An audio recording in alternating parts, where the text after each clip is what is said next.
તમે જોઈ શકો છો કે આ એક ટેબલ છે જેમાં વસ્તુ, એનો ભાવ, એનો ક્વોન્ટિટી એટલે જથ્થો અને ભાવ ગુણ્યા જથ્થો કરવાથી આપણને રકમ મળે છે. હવે આવી જે આ શીટ છે એ જાન્યુઆરી માટે છે, તમે નીચે જોઈ શકો છો. આવી જ શીટ મારે ફેબ્રુઆરી માટે, માર્ચ માટે, એપ્રિલ માટે હોઈ શકે. તો ધારો કે તમારી વસ્તુનો ભાવ જાન્યુઆરીમાં બદલાય છે, તો દેખીતી રીતે એ જ ભાવ આપણે ફેબ્રુઆરી, માર્ચ અને બાકીની બધી શીટમાં વાપરવા માગશું. તો આપણે એક જગ્યાએ ફેરફાર કરીએ તો એ ઓટોમેટિક બીજી જગ્યાએ નહીં થઈ જાય. પરંતુ આપણે જણાવ્યું અગાઉ તેમ વર્કશીટને આપણે ગ્રુપ કરી શકીએ છીએ. વર્કશીટને ગ્રુપ કરવા માટે તમારે કોઈ પણ વર્કશીટ જેને બીજા સાથે ગ્રુપ કરવી હોય તેમાં ફોકસ રાખવાનું છે અને તમારું કંટ્રોલ કી પ્રેસ કરી અને જેને ગ્રુપ કરવી હોય એ બીજી શીટ પર ક્લિક કરવાની છે. અત્યારે તમે જોઈ શકો છો કે મેં સેલ્સ જાન્યુઆરી અને સેલ્સ ફેબ્રુઆરીને ગ્રુપ કર્યું છે. આના પર રાઇટ ક્લિક કરવાથી તમે જોઈ શકો છો કે હવે અહીંયા ઓપ્શન છે અનગ્રુપ શીટ્સ, એટલે કે અત્યારે આ બંને શીટ ગ્રુપ બની ગઈ છે અને એક શીટમાં હું જે ફેરફાર કરીશ એ આપોઆપ અહીંયા તમે જોઈ શકો છો જાન્યુઆરીમાં 45 ભાવ છે, ફેબ્રુઆરીમાં પણ 45 છે. હવે હું જાન્યુઆરીમાં ભાવ બદલું છું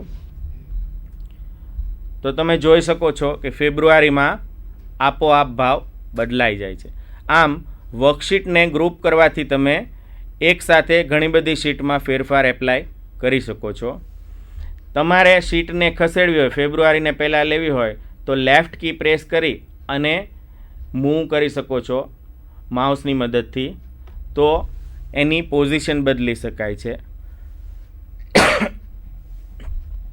તમે શીટની કોપી કરી શકો છો. રાઇટ ક્લિક કરી અને મૂવ અને કોપી ઓપ્શનથી તમે શીટની કોપી કરી શકો છો. જો ક્રિએટ કોપી ઓપ્શન કર્યું હશે તો એ કોપી કરશે, અધરવાઇઝ એને મૂવ કરશે.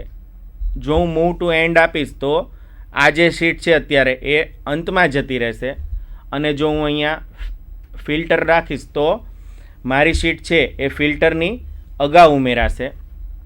આમ આ ઓપ્શનથી તમે શીટને મૂવ અથવા કોપી કરી શકો છો. શીટને કલર આપવા માટે તમે ટેબ કલરનો ઉપયોગ કરી શકો છો. અત્યારે મેં ભૂરો કલર કર્યો છે પરંતુ એ દેખાતો નથી કારણ કે આ શીટ સિલેક્ટ છે. જેવા તમે બીજી શીટમાં જશો એટલે તમે જોઈ શકો છો કે આ શીટનો કલર બ્લુ થઈ ગયો છે.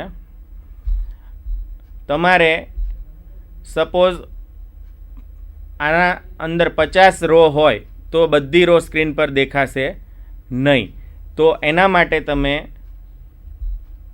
વ્યૂ ટેબમાં જઈ અને ફ્રીઝ પેન્સ કરશો.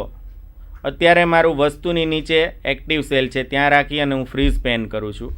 તો હું જેવું સ્ક્રોલ કરીશ અથવા નીચે જઈશ તો ટાઇટલ ફિક્સ રહેશે, જ્યારે બાકીનો ડેટા પણ હું જોઈ શકીશ, જેથી કરીને મને ખ્યાલ આવે કે આ શું છે. તો ફ્રીઝ પેનની મદદથી તમે રો અને કોલમને ફ્રીઝ કરી શકો છો.